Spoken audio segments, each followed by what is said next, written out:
The grandparents. The invitation. It began with a letter. Not an email. Not a text. An actual letter sealed with red wax. The kind you'd expect to see in a Victorian film.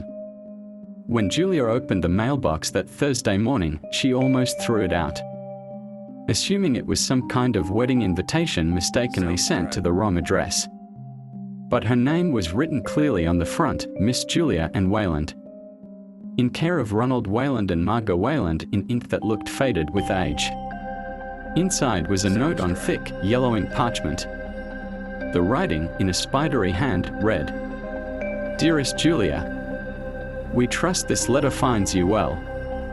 We are writing to cordially invite you to stay this summer at Ashwell House, your grandfather's ancestral estate. Much time has passed since we last saw you, and we would be delighted to reconnect. The countryside is peaceful, and we think a change of scenery will do you good. Do come. The train fare has been enclosed. With warm affection, Grandmother and Grandfather Blackthorn." Julia read the note again. Grandmother and Grandfather Blackthorn. The name struck a dull bell in her memory. Her father rarely spoke of his side of the family, and whenever she asked about them, he'd shut down the conversation. "They are not in the picture," he would say, his tone firm. "Leave it at that." But now, they were reaching out. After 21 years of silence, she should have thrown the letter away. Instead, she showed it to her parents at dinner. Her father turned pale when he saw the wax seal. "Where did you get this?" "In the mailbox. Today." He stood up abruptly, nearly knocking his chair over. "You're not going." Her mother frowned. "Ron. I said she's not going." That night, Julia heard her parents arguing in the kitchen after they thought she was asleep. Her father kept repeating the same phrase, "They should have stayed buried." "That house is cursed." Cursed. An odd choice of word, even for a father. The next day, when Julia called the number written faintly on the back of the envelope, the voice that answered was soft, high-pitched, and unnaturally cheerful. "Ah, Julia. We knew you'd call. The train will be waiting for you at platform 3, noon on Saturday. Don't worry about your things. We'll take care of everything here." Click. No chance to respond. No chance to ask questions. Just that eerie certainty in the voice, "We knew you'd call." She shouldn't have gone. But she did. The train arrived exactly on time, a sleek, black engine that looked out of place among the modern models at the station. The conductor wore a tattered, old-fashioned uniform and tipped his hat when she stepped aboard. "Miss Wayland. Right this way." He led her through empty car after empty car, until they reached a single compartment in the rear of the train. Ornate, Victorian, velvet curtains, embroidered cushions, and a glass lamp swinging gently from the ceiling. She blinked. "This is mine. Ashwell Hollow." The moment Julia stepped off the train, the air thickened. It wasn't just the fog, though that certainly didn't help. Low and rolling like breath from a thousand mouths. It was the stillness. The station was silent. The woods surrounding it darker than they had any right to be, even at dusk. And the two figures standing at the edge of the platform, her grandparents, presumably were motionless, their silhouettes like something cut from shadow. Julia forced a smile, clutching her tote bag a little tighter. "Grandmother. Grandfather." The woman stepped forward first. She wore a high-necked black dress, so tightly fitted it seemed to move with her bones. Her face, powdered and pale, was framed by white curls, each one pinned into place with tiny jet-black needles. Her eyes, grey, almost milky, were unblinking. "My darling Julia," she said, voice brittle as frost. "You've grown into such a lovely young lady. She extended a gloved hand, ice cold against Julia's skin. Her grandfather joined them, tall and gaunt, with skin like yellowing parchment stretched over a too large skull. His eyes were sunken, but alert. Yes, he rasped. She has her father's eyes. Pity. Before Julia could respond, he turned and began walking. Her grandmother looped her arm into Julia's and followed. We must get home before dark, she said sweetly. The forest doesn't take kindly to wanderers. They said nothing else on the walk, and Julia didn't ask questions. The dirt path wound through dense trees, gnarled like arthritic fingers, and every now and then, she thought she saw movement between the trunks, too quick for her eyes to track, too subtle to be certain. The estate revealed itself slowly, a great black shape rising above the woods. Ashwell House was more castle than home, with towering chimneys, arched windows, and creeping ivy that clung to the stone-like veins. The front doors were 15 feet tall and carved with scenes. She didn't want to look at too closely, figures kneeling, mouths open in silent screams, arms reaching skyward. Here we are, grandmother said. Still standing, after all these years. The interior smelled like dust and lavender, with a faint, metallic tang beneath. A great chandelier hung from the ceiling, its candles flickering despite the absence of wind. Portraits lined the hallway, dozens of them. All were of family, presumably, but their expressions were strange. Too serious. Too intent. As if they were watching. Your room is upstairs, grandmother said. East wing, last door. Grandfather nodded. And don't stray at night. Julia blinked. Sorry. Rules of the house. The morning came too quietly. No birds. No wind. No signs of life outside the massive, dust-smudged window.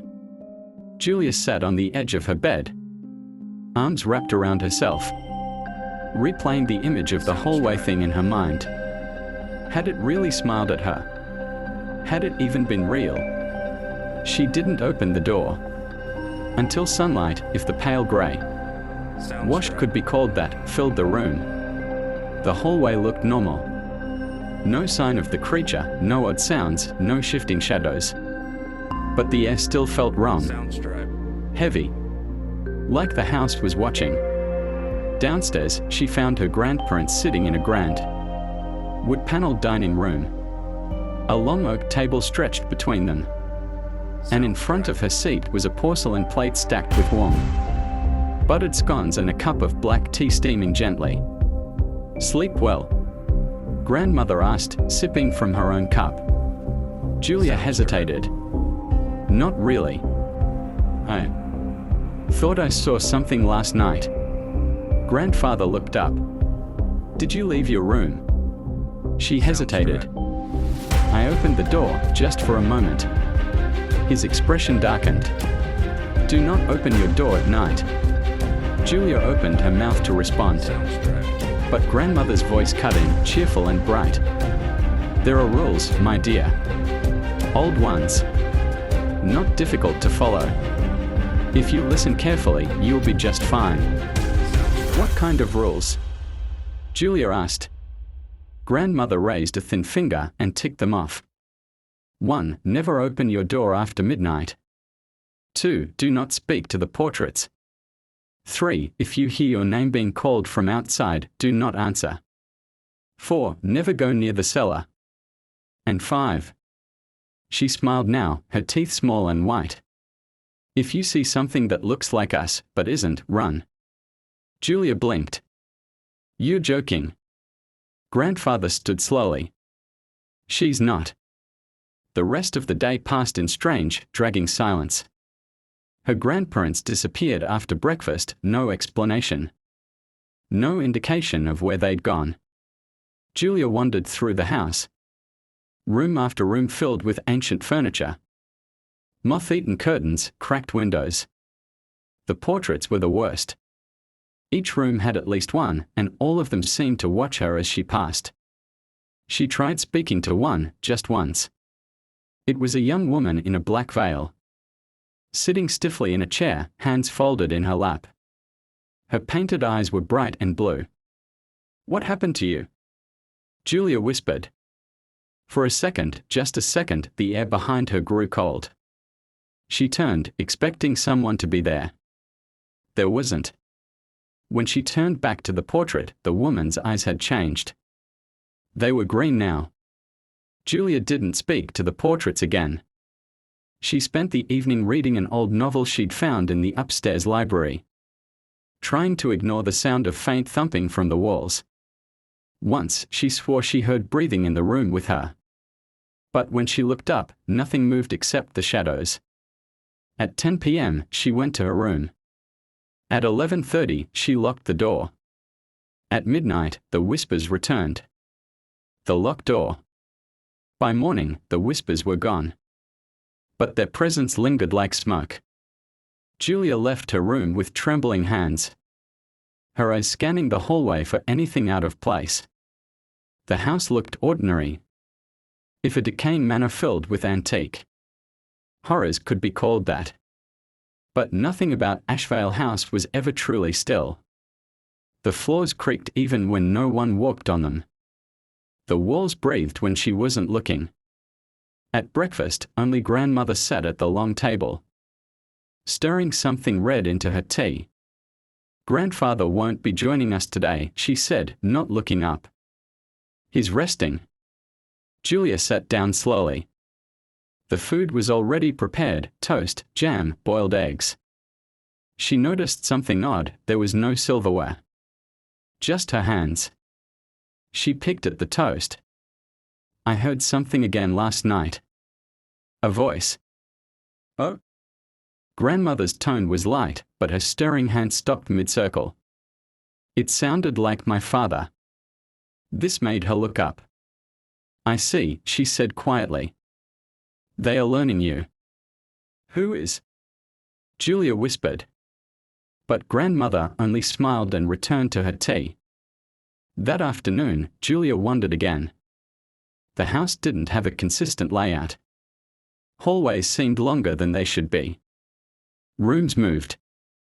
Once, she opened a door to what she thought was the east wing balcony and found a stairwell leading down into pitch black. She shut it quickly. Eventually, she came to a room she hadn't seen before. A small study with dusty books and a writing desk facing a boarded-up window. The fireplace was lit, though no one had been in the room. On the desk lay a faded leather journal, its cover cracked with age. There was no name, just a single word scratched into the front. Warden. Curiosity overcame caution. She opened it. The handwriting was frantic, barely legible. Many pages were torn or stained, but what she could read chilled her blood. They feed off the bloodline. The longer you stay, the more they remember who you are. They were the faces of family. They make you forget. I am not the first. There have been many before me. Rule 5 is the most important. If you see them again and they don't blink, run. Julia shut the journal with shaking hands. She turned to leave and froze. The door to the study was gone. In its place was a blank wall. No, no, no. She ran to it. Pressed her palms against the wood. Solid. Seamless. No crack, no handle. Panic clawed at her chest. Then came the sound. A soft shuffle behind her. She turned slowly. A figure stood in front of the fireplace. Grandmother. Same high-collared dress. Same white curls. But her eyes were wide. Too wide. And dry. She didn't blink. Darling, the not grandmother said, lips curling into a too wide smile. You shouldn't go through other people's things. Julia backed away, heart hammering. Where's the door? Let me out. The figure stepped forward. The light from the fire flickered strangely, casting shadows in all the wrong directions. The cellar door. Julia didn't tell them what she'd seen. At dinner, both grandparents were present again. seated in their usual positions, sipping something dark from crystal goblets. Their smiles were pleasant, too pleasant. When she looked directly at them, she saw no signs of anything unusual, no wide eyes, no twitching smiles. But neither of them blinked. "I found a room earlier," Julia said cautiously. "A study. There was a journal. There are many rooms in Ashvale." Grandfather interrupted, slicing into a blood-red slab of meat on his plate. "Some of them are best left untouched." Grandmother nodded. "The house gives what it wants. It also takes what it pleases." "What is this place?" Julia asked. "Why did you invite me here?" Grandfather's eyes glinted. "Because you belong here." Something in his tone made her throat tighten. That night, Julia didn't sleep. She sat on the edge of her bed, holding the letter they'd first sent her. She read it over and over. The handwriting, she realized now, matched the journal. Not the delicate script of grandmother's invitation. This was frantic, jagged. The paper was wrong, too. The fibers had faded as if decades old. She turned it over and held it to the lamp. Faintly, beneath the printed text, was another message, something scrawled in smeared ink, nearly invisible now. "Don't trust the mirrors." Her skin prickled. There was a mirror in her room. Tall, oval-shaped, standing at the far wall. The kind with a swivel frame. It hadn't bothered her before. Now, it felt like it was watching. Slowly, she crossed the room, heart pounding, and stood before it. Her reflection stared back, same tired eyes, same tangled hair. But something was wrong. Subtle. Her reflection's hands weren't clenched like hers were. They hung loosely. Too loosely. Then, her reflection smiled. She hadn't. She backed away, shaking. Then grabbed the sheet from the bed and threw it over the mirror. The whispering started again shortly after midnight. Only this time, it wasn't outside her door. It was beneath the floor. "Julia. Come down, we are waiting." She froze. The voice was thick and wet, gurgling, as if it spoke through a throat filled with water. She stepped toward the rug near the bed and knelt. The floorboards were colder there. She peeled the rug back. A trapdoor. It hadn't been there before. She was sure of it. But there it was, rough wood, a rusted iron ring, and a foul odor seeping up between the cracks. The cellar. Rule 4. Never go near the cellar. Julia reached for the iron ring, then stopped. She wasn't sure why, some instinct. Something primal told her that if she opened that door, she would not be Julia anymore. But the voice grew louder. "Come down, little girl. Your blood remembers. You belong with us." Suddenly, footsteps echoed down the hall. Not heavy ones, quick, frantic. Someone running. A knock at her door. A whisper.